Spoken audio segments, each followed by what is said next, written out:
So I first heard about Marie Kondo when book Twitter was losing its mind because everyone was talking about how she's telling everyone to get rid of all of their books. You should only have 30 books.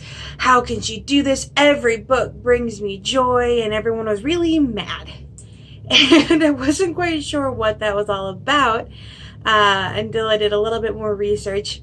I still haven't read her book or watched the Netflix series. I might.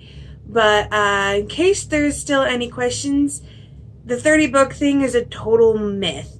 You're not holding to any one number, and I'm not sure where it came from, because like Marie Kondo herself isn't sure where that came from, but you're not limited to a specific number. But the idea of only keeping things that bring you joy makes a lot of sense. And I kind of don't believe anyone that says every book brings them joy. And that's not in a case of like, yeah, some books are going to make you unhappy, or some books are going to make you experience an emotion that isn't joy, but they're still valid. But I struggle to believe that all of these people have never read a bad book, a book that just annoyed you and didn't give you genuine bad feelings, or mean to give you a negative feeling for growth purposes, but you just genuinely didn't like it. That being said, a big part of the KonMari method, at least from the research I've done, is actually to focus more on the positives than the negatives. So focus on why the things you are keeping bring you joy. And thus, this video was born. I am going to focus on the 5 books that bring me genuine joy. Obviously, I have more than these 5, but these are the top of the list, the go-to happy reads when I need to pick me up. So first of all, and the newest, I believe, yes, the rest are all much older, the newest book on my list is Yes, Please by Amy Poehler. I don't actually read books like this a lot, mostly because I feel like a lot of the people who publish these kind of midlife biographies tend to not have that much to say at that point in their life. But Amy Poehler has done a ton. And this I actually purchased for the Pop Sugar Reading Challenge years ago. And I had to read, well, I didn't have to, but one of the prompts was reading a book written by a celebrity, and that's why I picked this one. But it also has sections beyond just her life and how she got to where she was, but also essentially little tips she's learned for living her life. The Yes Please in the title was, how to say yes to things without feeling guilty. She also has another section that's all about being able to say good for you, not for me, and letting other people have their happiness while respecting that that's not what's good for you. And so this is the book where I probably wouldn't reread it whole, but I probably would pick like a couple chapters to reread when I need to pick me up for the reminder. It's there's some sections that make for a good, like, not wholly lifestyle changing, but a good reminder. And so this one does bring me joy in my daily life.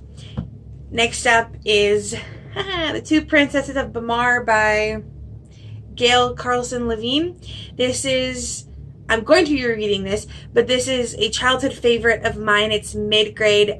This is about 2 princesses who essentially, you have the timid princess, Adeline, who wants to just be married and be done, and then you have the very brash Princess Meryl, who wants to go on adventures.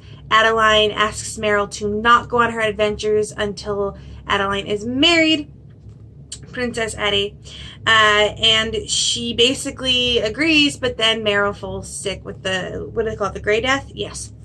And so Addie then has to be the one to go on an adventure to save her sister. So it's kind of a switch, how the sister that was supposed to be timid and waiting for her big sister to save her now has to go save her big sister instead. This is the book growing up that I would always reread when I was homesick, because we weren't allowed to watch TV when we were homesick. So I reread a lot of the books I have. So this one I basically know by heart, very tied to my childhood, and very much one that I love and one that I will occasionally pick up to reread just for the sake of it.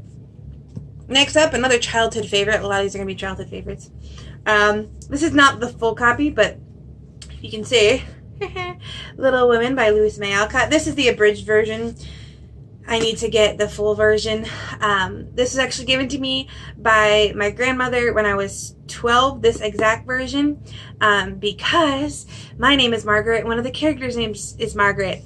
The thing is, I am nothing like Meg March. I am Jo March. I am straight Jo March, to the extent that I am the second oldest of 4 siblings. Not all girls, but it counts. I used to write plays for my siblings to act out. I want to be an author. Like, I am Jo March. This is me. So this book brings me joy in that A, it was a gift, B, it's a book I read as a kid, and C, I just see myself in the main character, probably more so than any other book I've read. Like, I'm scrolling through my head, and, you know, I've loved other protagonists, and I've enjoyed other protagonists, but this is the one where it's like, she is me. Like, I didn't even get that way with Elizabeth Bennet, and I do like Pride and Prejudice, but, like, I am Jo March in so many ways. So this is my, how many books am I now? 3 books. My 3rd book that gives me joy. And these aren't in any particular order. This one I've actually reread recently, and that is A Christmas Carol by Charles Dickens. I basically always have to read this every Christmas season, more or less once every December, and it's really not that much of a to-do because the book is technically a novella, I believe. This personal copy is 95 pages, or 94. 94? 95. And I think the entire story is under 30,000 words, so it's very short. I love the redemption aspect of Scrooge's character. I love his nephew Fred and the whole ideas, which are much deeper in the book than almost any movie version. The majority of movie versions don't quite capture the book in my mind, but this one always, I've got a lot of this memorized, so it's usually a fairly easy reread. I love quoting the lines from it to myself. Does anyone else do that? Do you just like quote lines to yourself? Or am I weird in that? I might be weird in that. And lastly, which is a book I brought up so many times before, and if you don't know that this is my favorite book, then hi, welcome to my channel. The Secret Garden by Frances Hodgson Burnett. This one, I'm actually making a big decision in that I'm probably not going to be rereading this specific copy of the book again, because I actually just reread this month for the Pop Sugar Reading Challenge, and I was terrified at how the pages were kind of falling apart in my hands. In case you can't see, like, very, very well loved. There's a little hole, I don't know how that hole got there, like, dirty, dingy, well loved. I'm always going to keep this because this is the actual copy that I picked up from the Reading is Fundamental day when I was 9 years old in 4th grade. So that is my 9-year-old handwriting right there. Back when I thought the RIF stood for Reading is Fun. This, in case you didn't know, revolves around a young girl who grows up in India and is a total spoiled brat, who has pretty negligent parents that really don't care about her, so she doesn't ever learn what it is to care about anyone else.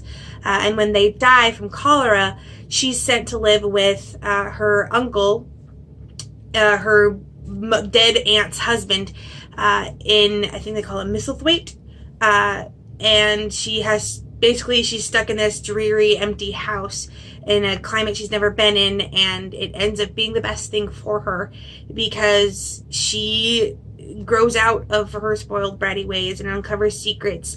And the one character from this, Dickon Sowerby, was my first fictional boy crush. First fictional boyfriend was this book. It's really creepy to think about that now because the character is canonically 12, but I was 9.